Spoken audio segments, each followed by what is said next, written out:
High, আজকে তোমাদের জন্য নিয়ে আসলাম 90 দশকের বিয়েবাড়ির খুবই ফেমাস পেঁপের প্লাস্টিক চাটনির রেসিপি। প্রথমে পেঁপেগুলোকে লম্বা লম্বা করে কেটে খোসা ছাড়িয়ে নিতে হবে। তারপরে এরকম পাতলা পাতলা করে আমরা পিলারের সাহায্যে কেটে নিয়েছি। তোমরা হাতেও চাইলে কাটতে পারো, কিন্তু হাতে কিন্তু এতটা পাতলা হয় না।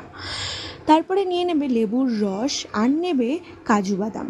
তারপরে কড়াইয়ের মধ্যে জল দেবে, জলটা একটু ফুটে আসলে আমরা পাউডার সুগার দিয়েছি, তোমরা চিনিও দিতে পারো, পরে আমরা যদিও একটু চিনিও দিয়েছিলাম। তারপর পেঁপেগুলো দিয়ে দেবে।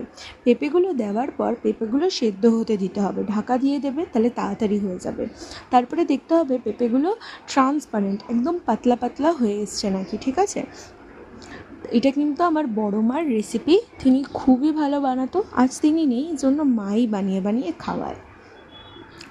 দেখে নাও কীরকম হয়ে যাবে পেঁপেগুলো, মা দেখাচ্ছে হাত দিয়ে, এই যে একদম এরকম পাতলা হয়ে যাবে, ঠিক আছে। তার মধ্যে দিয়ে দেবে তোমরা কাজু বাদাম আর কিশমিশ। এখানে তোমরা চাইলে আমাদাও দিতে পারো, আমার বাবা আমাদের স্মেলটাও পছন্দ করে না, এই জন্য আমরা অ্যাভয়েড করে গেছি। নামানোর আগে দেবে লেবুর রস, খুবই ভালো হয় খেতে, একবার খেয়ে জানিও কেমন লাগে। রেসিপি ভালো থাকলে পাশে থেকো।